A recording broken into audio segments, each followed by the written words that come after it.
0 over Akbaruddin గారు.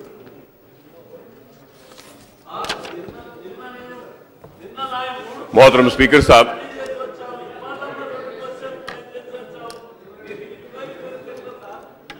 मोहतरम speaker साहब, मैं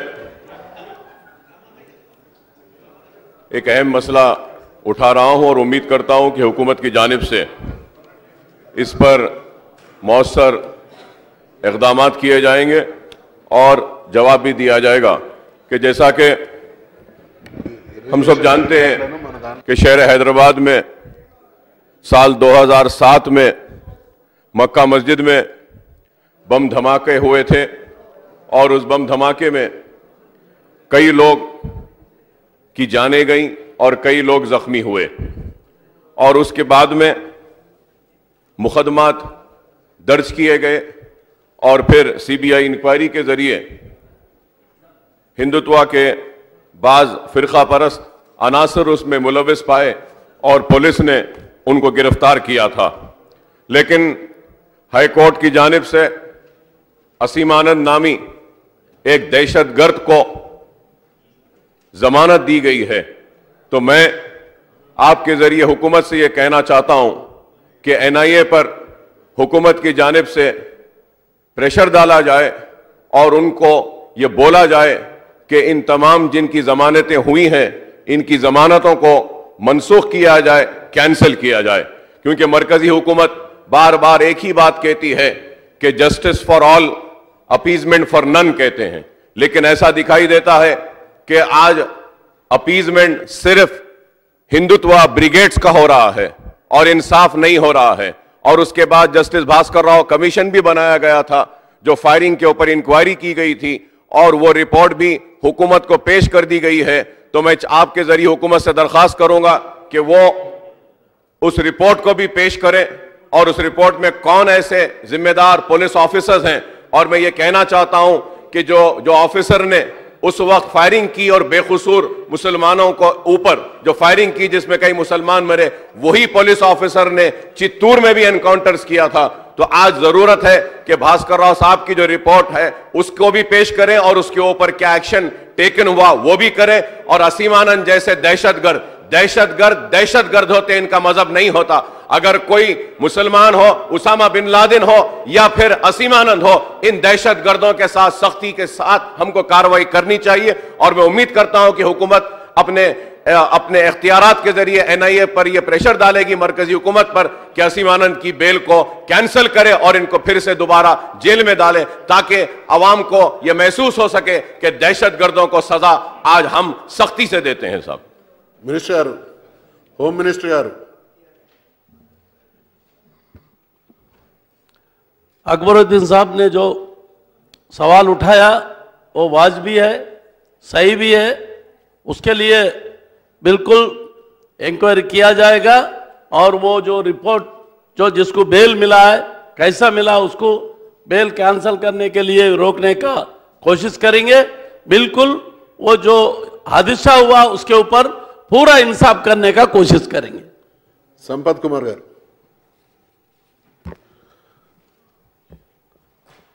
सर अध्यक्ष, గౌరవ ముఖ్యమంత్రి గారు జనరల్గా వివిధ పర్యటనలకు వెళ్ళినప్పుడు ఆ ప్రాంతంలో ఉన్నటువంటి ప్రజా సమస్యలు వారి దృష్టికి వచ్చినప్పుడు పరిస్థితులకు అనుగుణంగా వారికి ఉన్నటువంటి ఆర్థిక వెసులుబాటును అంచనా వేసుకొని ఆయా ప్రాంతాలకు కావాల్సినటువంటి వసతుల కల్పనకు కానీ ఆయా ప్రాంతాల అభివృద్ధికి కొన్ని హామీలు ఇచ్చి ఆ ప్రాంత ప్రజల ఆలోచనలు ఆకాంక్షలకు అనుగుణంగా ముందుకు పోవడం సర్వసాధారణం అధ్యక్ష.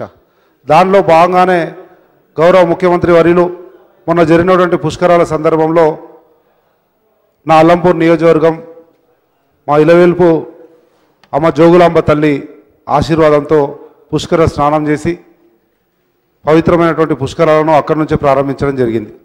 ఆ సందర్భంలో అక్కడ ఉన్నటువంటి అలంపూరు నియోజకవర్గానికి సంబంధించినటువంటి అనేక సమస్యలను ఆ ప్రాంత ప్రజాప్రతినిధిగా ఉన్నటువంటి సమస్యలన్నింటినీ గౌరవ ముఖ్యమంత్రి గారికి తెలియజేస్తే అప్పటికప్పుడే వారికి ఉన్నటువంటి అవగాహన మేరకు దాదాపు ఉద్యమంలో కూడా పనిచేసి అపారమైనటువంటి విషయ పరిజ్ఞానం కూడా ఉన్నవారు కనుక గౌరవ ముఖ్యమంత్రి గారు అప్పటికప్పుడే అధికారులు మరియు సంబంధిత మంత్రులు కూడా చాలామంది ఉన్నారు అక్కడ. ఈరోజు శాసనసభలో ఉన్న వాళ్ళు కూడా ఆ రోజు ప్రత్యక్ష సాక్షులు. అనేక రకాల హామీలు ఇచ్చినారు, అనౌన్స్ కూడా చేసినారు. నాకున్నటువంటి పరిమిత రాజకీయ పరిజ్ఞానంతో చెప్తా ఉన్నాను అధ్యక్ష, అడుగుతా ఉన్నాను మీ ద్వారా ఈ ప్రభుత్వాన్ని. ముఖ్యమంత్రి గారు ఎక్కడైనా పబ్లిక్లో ఒక హామీ ఇచ్చినారో అనౌన్స్ చేసినారు అంటే that is almost equal to A GO. కనుక దాదాపు 8 నెలలు అవుతా ఉంది.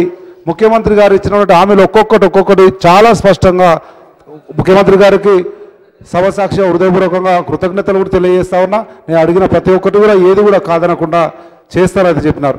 కానీ అదేంటో కానీ ఇంతవరకు ఏ ఒక్క హామీ కూడా సంబంధిత శాఖలకు పోయి ఆ శాఖల ద్వారా వచ్చి ఆ ప్రాంతంలో సైట్ ఇన్స్పెక్షన్ ఒక 100 బెడెడ్ హాస్పిటల్ చెప్పినారు, జోగులాంబ టెంపుల్ రెనోవేషన్ కొరకు చెప్పినాము, తుమ్మిళ్ళ లిఫ్ట్ చెప్పినాము, ఆర్టీసీ డిపో చెప్పినాము, ఫైర్ స్టేషన్ చెప్పినాము, తర్వాత రోడ్స్కి సంబంధించి స్పెషల్ సార్ కనుక నేనేమంటానంటే ఇంతకుముందు అష్యూరెన్స్ కమిటీ అని ఒకటి ఉండేది, లేదంటే సీఎం ఆఫీస్లోనే సీఎం ఇచ్చినటువంటి హామీలను ఎప్పటికప్పుడు పర్యవేక్షిస్తూ అమలు చేసే ఒక డిపార్ట్మెంట్. అది ఉందో లేదో ఏమైనా తెలియదు. కానీ మీ ద్వారా ప్రభుత్వాన్ని వివిధ శాఖల మంత్రులను అన్నిటికీ మించి గౌరవ ముఖ్యమంత్రి గారిని కోరుతా ఉన్నా ఇచ్చినటువంటి హామీలను నెరవేర్చి, ఎందుకంటే రాబోయే రోజుల్లో కూడా మినిస్టర్ అధ్యక్ష, గౌరవ సభ్యులు సంపత్ గారు చెప్పినటువంటి విషయాలని నోట్ చేసుకోవడం జరిగింది అధ్యక్ష. అయితే తప్పకుండా వారు ఏదైతే జోగులాంబ టెంపుల్ పుష్కరాల సందర్భంగా చెప్పినటువంటి డెఫినెట్గా అవి ఇంప్లిమెంట్ అయితే అవి ముఖ్యమంత్రి గారి దృష్టికి కూడా తీసుకెళ్లడం జరుగుతుంది. మనోహర్ రెడ్డి గారు, దాసరి మనోహర్.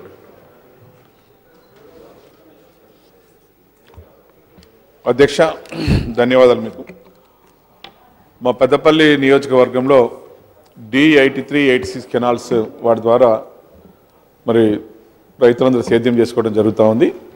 కానీ చాలా కాలం క్రితం నుంచి ఆ పూర్తిగా వాటి యొక్క ఆ కెనాల్స్ హద్దులన్నీ కూడా చెదిరిపోయి రైతులు పూర్తి స్థాయిలో మరి అవన్నీ దగ్గర తెచ్చుకోవడం జరిగింది.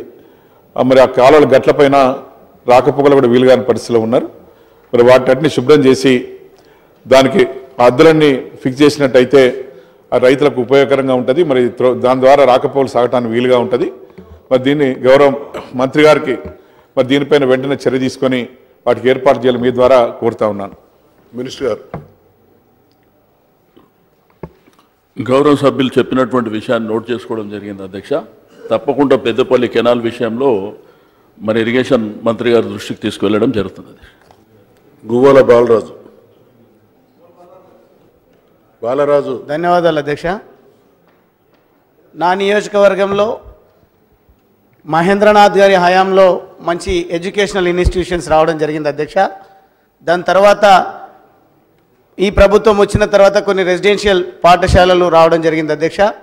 నేను కోరుతా ఉన్నా జిఎంఆర్ పాలిటెక్నిక్ కాలేజ్ నా నియోజకవర్గంలో ఏర్పాటు చేయాలి. అదేవిధంగా ఒక మహిళా డిగ్రీ కళాశాల, దాంతోపాటు అన్ని మండలాల్లో జూనియర్ కళాశాలలు ఏర్పాటు చేసే విధంగా విద్యాశాఖ మంత్రి గారు ప్రభుత్వం చర్యలు తీసుకోవాల్సిందిగా కోరుతా ఉన్నాను అధ్యక్ష. మినిస్టర్ గారు. గౌరవ సభ్యులు బాలరాజు గారు చెప్పినటువంటి విషయాలను నోట్ చేసుకోవడం జరిగింది అధ్యక్ష. సంబంధిత మంత్రి గారి దృష్టికి తీసుకువెళ్ళడం జరుగుతుంది. అరుణ గారు.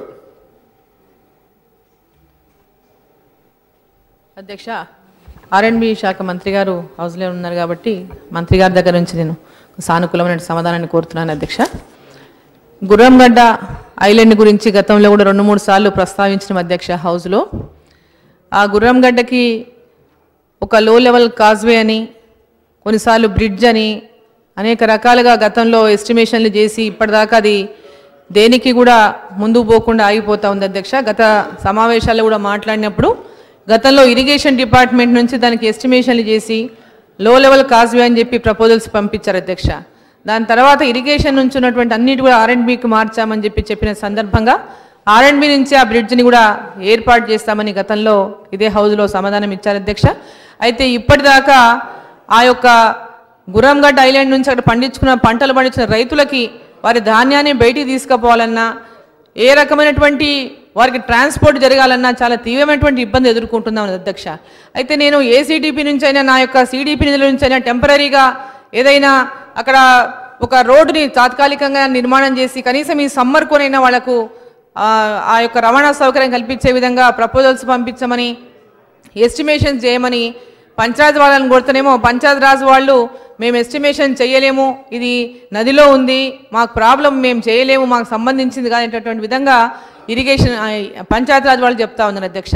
అదేవిధంగానేమో ఇప్పుడు ఇరిగేషన్ వాళ్ళేమో R&Bకి అప్పచెప్పామని చెప్తా ఉన్నారు అధ్యక్ష. దయచేసి మంత్రి గారు దీని మీద, ఎందుకంటే ఇప్పటికి చాలా కాలమైంది అధ్యక్ష, ఈ డిపార్ట్మెంట్ అని ఆ డిపార్ట్మెంట్ అని ఇదని అదని ఆ బ్రిడ్జ్ లేకుండా ఆ యొక్క గుర్రంగడ్డ వాసులు తీవ్రమైనటువంటి ఇబ్బంది ఎదుర్కొంటా ఉన్నారు. గతంలో ఎస్టిమేషన్లు అయ్యి జస్ట్ టెండర్స్ పిలిచే దశలో 2009లో వచ్చినటువంటి ఫ్లడ్స్ పూర్తి చిన్న ఫ్లడ్స్ ఆధారంగా మళ్ళీ ఆ యొక్క సబ్జెక్ట్ అర్థమైంది కదా మేడం. అది అధ్యక్ష, గౌరవ సభ్యులు చెప్పేదాన్ని బట్టే ఇది ఏ డిపార్ట్మెంట్కి సంబంధించింది అనేదే క్లారిటీ లేదు.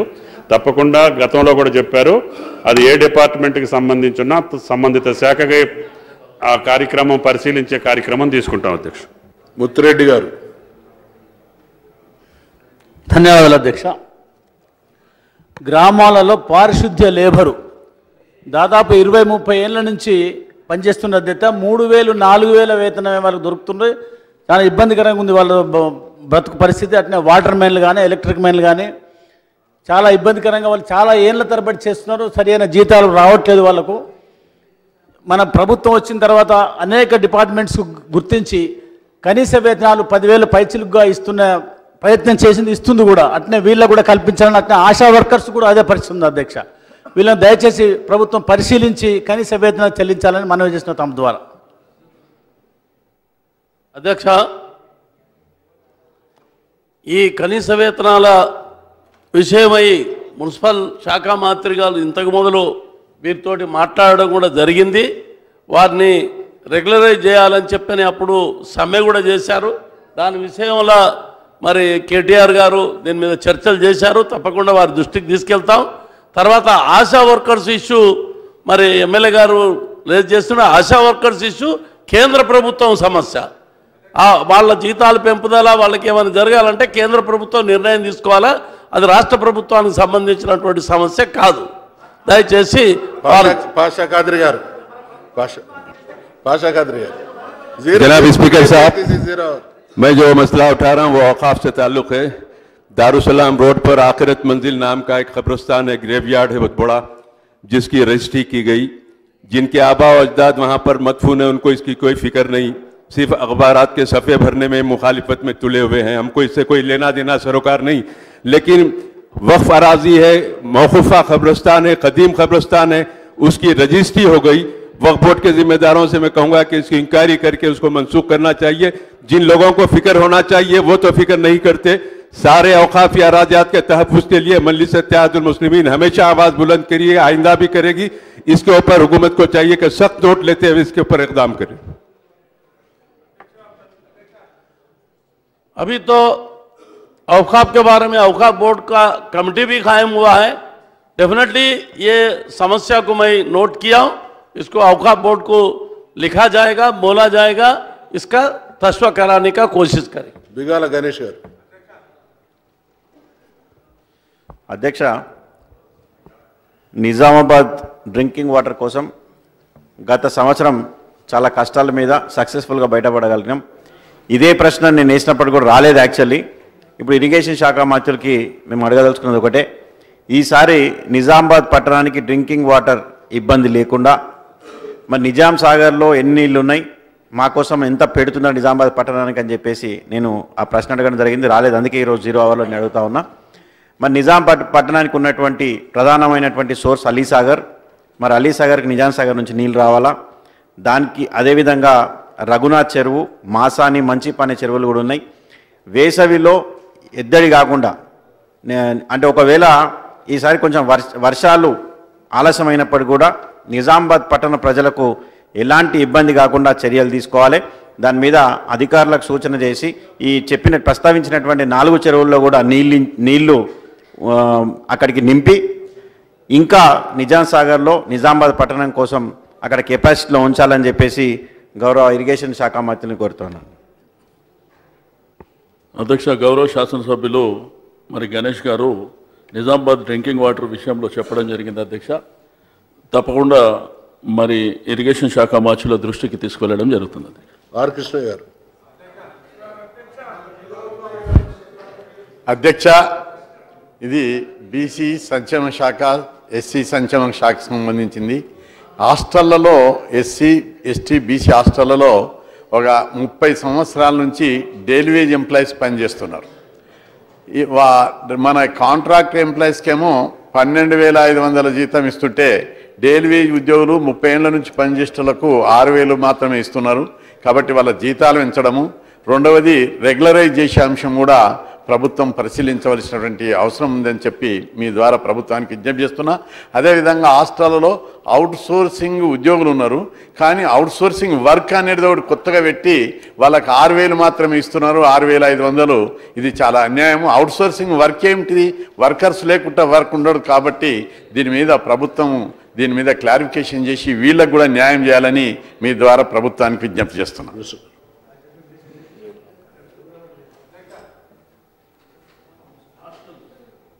అధ్యక్ష, గౌరవ సభ్యులు చెప్పి నోట్ చేసుకోవడం జరిగింది. వారికి పూర్తి సమాచారం పంపడం జరుగుతుంది. మదన్ లాల్ గారు.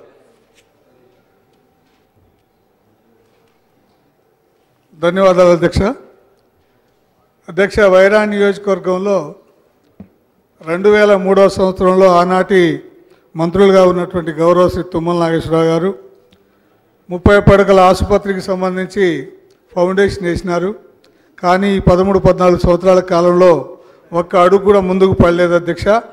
మొత్తం కూడా టోటల్ కాన్స్టిట్యున్సీ ట్రైబల్ కాన్స్టిట్యున్సీ అధ్యక్ష.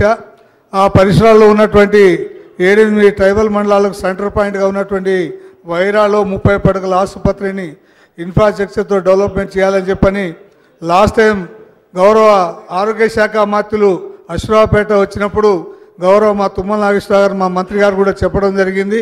ఇప్పటి వరకు ఆ హాస్పిటల్ గురించి ఏ రకమైన చర్యలు తీసుకోలేదు అధ్యక్ష. తప్పకుండా వైరా నియోజకవర్గ హెడ్ క్వార్టర్లో ఒక 30 పడకల ఆసుపత్రిని నిర్మాణం చేసి అదేవిధంగా ఆ ప్రాంతంలో ఉన్నటువంటి గిరిజనులందరూ కూడా కిడ్నీలు ఫెయిల్ అయిపోయి ఇబ్బంది పడుతున్నారు. కాబట్టి డయాలసిస్ సెంటర్ కూడా మంజూరు చేయవలసిందిగా తమ ద్వారా గౌరవ మంత్రివర్యులను కోరుతున్నారు అధ్యక్ష. మినిస్టర్ గారు. గౌరవ శాసనసభ్యులు మదన్ లాల్ గారు చెప్పినటువంటి విషయాన్ని నోట్ చేసుకోవడం జరిగింది అధ్యక్ష. తప్పకుండా సంబంధిత మంత్రి గారి దృష్టికి తీసుకెళ్లడం. సున్నం రాజయ్య గారు.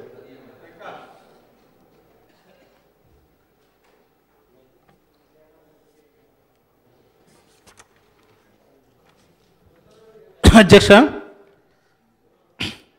ఇరిగేషన్ శాఖకు సంబంధించింది మైనర్ ఇరిగేషన్ డిపార్ట్మెంటు. భద్రాచలం నియోజకవర్గంలో దుమ్మగూడెం మండలంలో 3 ప్రధానమైనటువంటి ప్రాజెక్టులు అధ్యక్ష. కొంగబాగు చెరువు 2015-2016లో గండిపడింది.